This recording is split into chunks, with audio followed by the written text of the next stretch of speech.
Nutricionista Priscila Ribeiro, a quem agradeço muito a participação aqui na Rádio CBN. Nosso muito obrigada. Boa tarde, Priscila. Boa tarde, eu que agradeço o convite. Priscila, antes de falar com relação ao geral as principais dúvidas, eu queria que você esclarecesse para a gente qual a diferença entre reeducação alimentar e dieta, se existe alguma diferença.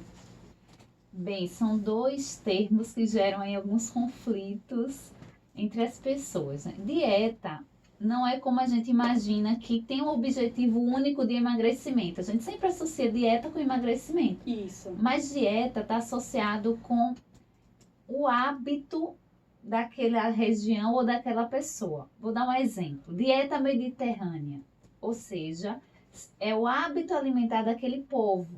A dieta brasileira. Então, não necessariamente... Dieta tem que ser de alimentação... Com o objetivo do emagrecimento. Peso, sim. Certo? E o processo de reeducação alimentar está associado com você formar novos hábitos. Existe também aquela questão se reeducação ou educação. Porque dizem que muitos não foram educados quanto ao valor nutricional dos alimentos, então não tem uma reeducação. Sim, teria que ser educada, né? Teria que ser educado e não reeducado.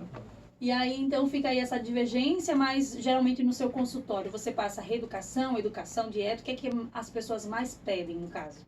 As pessoas geralmente chegam buscando a dieta para emagrecer. Mas quando já conhece a minha linha de trabalho, sabe que o nosso foco é na reeducação, ou seja, você vai formar hábitos alimentares que vão perdurar para a tua vida. Então, não é um objetivo a curto prazo. Mas não, você vai formar esses hábitos e vai ser algo que não vai ser cansativo, doloroso, porque a dieta também está muito associada com isso. Exato. Né?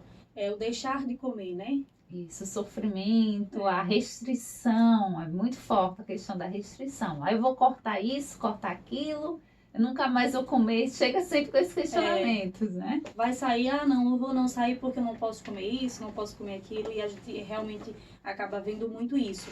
Aí você falou sobre a reeducação alimentar, mas como fazer uma reeducação alimentar, por exemplo?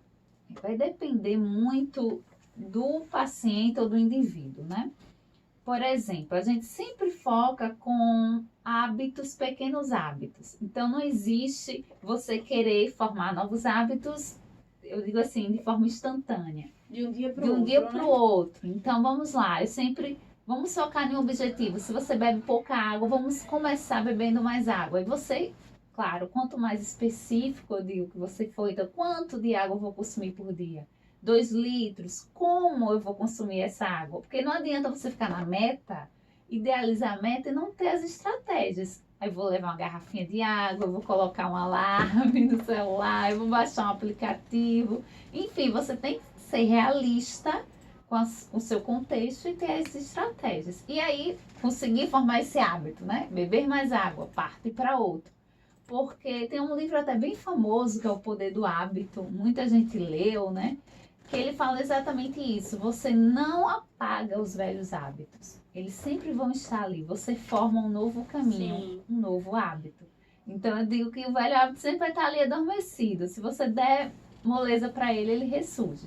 Então, você vai criar um novo mecanismo mesmo de hábito, né? Um hábito. E aí, no caso da alimentação, seria troca de alimentos? Funcionaria como essa reeducação alimentar?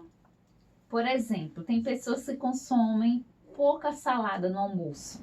Então, como eles dependem muito, é individual. É porque é de paciente para paciente, né? Tem que ver Isso. Mas o que é mais comum? O que é mais comum é a gente começar a incluir mais frutas, porque o consumo ainda é muito baixo. Então, as pessoas também na correria não leva fruta, diz, não tenho como levar fruta, não tenho como lanchar, e acaba optando por lanches mais calóricos, mais ricos em açúcar, em carboidratos simples, como a gente fala. Então, eu diria que é isso, melhorar a questão do almoço, a salada e as frutas. É o que a gente mais observa de inserir, né, inicialmente. E aí você falou sobre a falta de tempo. Na sua opinião, essa falta de tempo, ela acaba contribuindo para a pessoa adquirir aí maus hábitos alimentares? Eu diria que tempo é questão sempre de prioridade. É isso mesmo. As pessoas vão priorizando o trabalho, priorizando outras coisas e não as escolhas alimentares. E o interessante é que quando você organiza inclusive, os seus alimentos, quais alimentos eu vou levar, o que eu vou consumir, fica mais prático e você economiza tempo. Então, essa desculpa de não ter tempo não cola. Tem uma outra desculpa também. Eu não gosto de salada, eu não gosto disso. Como fazer aí, como é essa transição de poder a pessoa adaptar o paladar? Tem várias estratégias. Tem pessoas que realmente nunca tiveram experiências boas com as saladas, então você pode começar. Não tem costume, né? Não tem o hábito, né? Sim. Na família não tem esse hábito do consumo, então você pode começar incluindo um molho. Um molho pode salvar uma salada, Verdade. um molho bem feito. Aí da salada não tem gosto, depende de como você tempera. Então pode ser um molho, você pode começar com um purê. Então, não necessariamente ir para a salada. Então, eu tenho pacientes que não gostavam da temperatura fria da salada. Então, a gente foi inicialmente para os purês. Então, purê de abóbora, diversidade, de brócolis, não só de batata, né? Eu já pensei só na batata, mas tem purê de tudo que imaginar. Tudo sem imaginar se dá para fazer um bom purê. Então, aí seria uma opção para quem não gosta, quem sabe, da salada. E aí, adaptando, acho que no caso, esse acompanhamento, por isso que é importante. Isso, você pode incluir também uma proteína na salada. Então, pedaços de frango, de atum, porque vai oleaginosas também, castanha, vai dar um sabor. Então, é tudo entender o que o paciente gosta e trazer para essa realidade dele, né? Claro, estando aí aberto para as mudanças. Tem aí uma questão também sobre a digestão. O que é que ajuda na digestão? É verdade que triturar bem o alimento, tem outras técnicas aí? Existem alimentos que facilitam, por exemplo, a digestão da proteína. As enzimas, né? Que a gente chama de enzimas. Um exemplo, o abacaxi, ele tem a bromelina, que facilita a digestão da carne. Então, se você vai consumir, inclusive é bem famoso, um churrasco, Sim. né? Dê uma opção aí. Sempre tem na churrascaria a fatia, a rodela de abacaxi. Pode ser, inclusive, uma opção de sobremesa. Então, a rodela de abacaxi com Substituir um suco. um suco com a canela, por exemplo, que é delicioso e bem nutritivo aí. Então, existe sim, tanto a questão da consistência, pode facilitar, e principalmente a mastigação. Porque nessa correria que a gente falou inicialmente, as pessoas não estão parando nem para mastigar. É almoçando com o celular, vendo a TV, então não está, como a gente fala, com atenção plena para aquela refeição. Então é bem importante a mastigação. Vai facilitar o processo de digestão e também a saciedade. Sim, e isso é muito importante. Eu sou uma pessoa que mastigo bastante. Meu esposo até fala, minha filha, adiante aí, vamos, eu aqui. Ele contou uma vez, eu tinha mastigado mais de 70 vezes. Eu fiquei chocada, não sei se isso é bom. É ótimo. A paciência também às vezes não tem, né? A gente acaba mastigando mais rápido. Mas quais aí os principais vilões e mocinhos, por exemplo, de uma alimentação saudável? Sempre tem, né? Eu não gosto muito desse termo vilão Sim, e mocinho. qual você colocaria aí? Porque alimento é alimento. A gente vive numa cultura da dieta Sim. que estipula. O açúcar é o vilão, principalmente o açúcar, eu diria que agora é o que está em voga. Então, tira o açúcar do café, tira o açúcar daqui, da acolá, mas enfim, tudo em desequilíbrio é prejudicial, né? Então, principalmente nessa época, final de ano, então há vários excessos em sobremesa, em álcool, enfim. Então, eu diria que o importante é você saber dosar. É o equilíbrio. Pois é, e vai ter a ceia de ano novo aí. Agora né? Qual a dica aí já que a gente entrou na Misericórdia. ceia, eu vi vários memes, né? O pessoal dizendo, olha, a barriga já tá cheia, ainda tem a ceia do ano Tem do novo. ano novo. Qual a Exato. dica aí que você dá pra quem gosta de beber bastante, comer muito em ceia, por exemplo? Beber hidratação e sempre tá beliscando, né? Porque aí vai facilitar. Você não tem o que a gente fala de hipoglicemia. E também vai facilitar aí esse processo do álcool, né? Do metabolismo do álcool.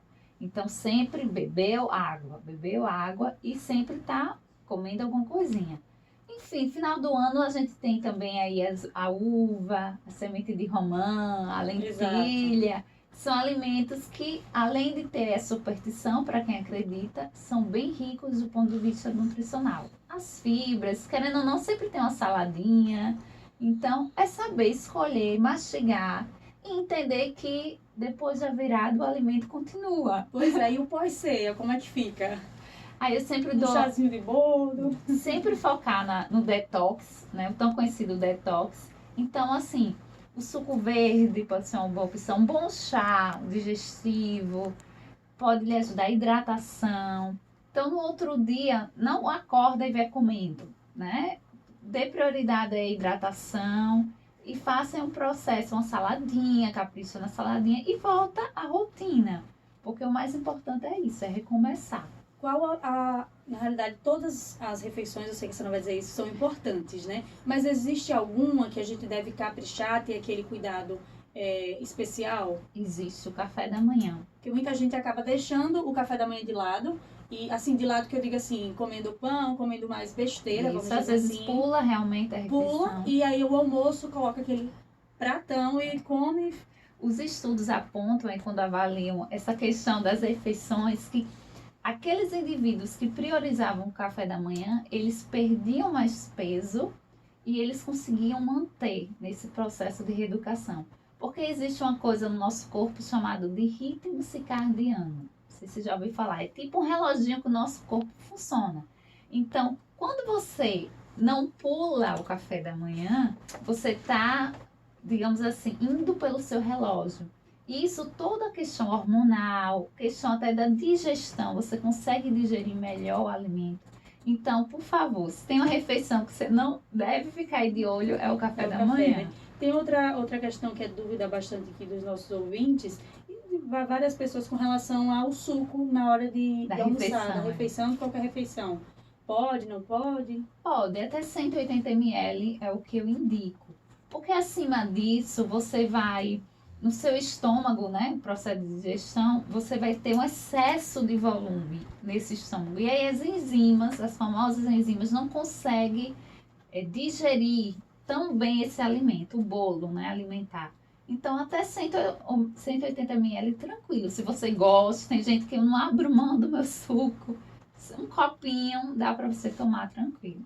E aí, uma outra questão que é dúvida bastante das pessoas é com relação ao famoso dia do lixo, né? O dia da folga. Eu já vi que você falou sobre o assunto lá nas suas redes sociais. Queria que você também esclarecesse isso aqui para os nossos ouvintes. Isso. Eu até dei um exemplo lá né? De tipo, imagine você tem aí a sua casa, todo dia você retira o seu lixo da cozinha, coloca na frente de casa. E você resolve no sábado trazer todo esse lixo que estava na porta da sua casa para dentro da tua cozinha. Imagina essa cena. Mesmo assim, o nosso corpo. Então, não existe dia do lixo. Ninguém merece o dia do lixo. É porque as pessoas vivem nessa restrição tão grande que passa a semana naquela restrição. Quando chega no final de semana, ela não quer saber mais de dieta. Aí perde o controle. Pizza, aí começa desde o café da manhã. Às vezes nem toma o café da manhã, porque bebeu na noite anterior. Acordou tarde e já vai pro almoço. Então eu digo assim, eu sempre oriento. Eu quero comer uma pizza, por exemplo. Então eu vou comer minha pizza tranquila, sem peso na consciência. Agora as outras refeições eu vou procurar fazer boas escolhas. Então um bom café da manhã, um almoço. É a questão do equilíbrio. Não tem como, não é milagre. Exato. E é o bom e velho equilíbrio. Para finalizar a nossa entrevista, qual a orientação aí que a senhora dá, que a senhora é ótima, que você dá para quem quer mudar a alimentação no próximo ano? Vamos dizer, próximo ano, que tem muita festa ainda esse ano, de confraternização, é ceia. As pessoas adiam, né? Próximo ano eu começo. E até porque segunda-feira. Até porque eu mesmo tô de férias, então nem... Por isso que eu adiei. Então, eu digo que assim, pode-se começar a fazer pequenas mudanças. E eu digo que para mudar, não tem questão de calendário. É questão da pessoa primeiro realmente querer e não ir pelo que todo mundo está fazendo, né? A gente diz, próximo ano eu começo. Mas no fundo, ela não quer. Ela só usa essa justificativa. Então, a primeira é querer. Segundo é ser realista. Você não saber que você não vai mudar, por exemplo, perder 10, 20 quilos em um mês. Então, você ser realista com o seu corpo, realista com o seu contexto de vida. E, claro, eu diria que importantíssimo é o recomeçar. Porque tem pessoas que começam até bem. Janeiro, fevereiro, aí chega carnaval, já começa. São João. Aí vem São João. E aí desiste. Porque às vezes está indo tão Festa bem, tem. tá indo tão bem que quando ela pula uma refeição ou faz uma refeição ruim, ela se frustra. E não é isso, é entender que vai acontecer essas situações. O importante é no outro dia você recomeçar, porque o que vale é o geral, é o seu hábito. Né? Qual é o seu hábito? E não um dia ou uma refeição, que aí são exceções. Eu acho que a grande questão é isso, a questão do hábito, as pessoas ficam focando muito em uma refeição e não nesse contexto, né? De hábito. Gostaria muito de agradecer a sua participação. Eu que agradeço. Dizer aqui o seu Instagram para as pessoas Por acompanharem, favor. que é o Priscila Ribeiro Nutri. Isso. Coloca lá para seguir, ela faz vários vídeos, várias dicas aí, é super importante para você que quer, quem sabe aí fazer uma reeducação alimentar. Priscila, muito obrigada pela Eu sua agradeço. participação aqui na Rádio que Toca Notícias e fala de saúde também. Até a próxima. Muito obrigada. Tchau, tchau. São exatamente 4h30, a gente vai agora para o Repórter CBN.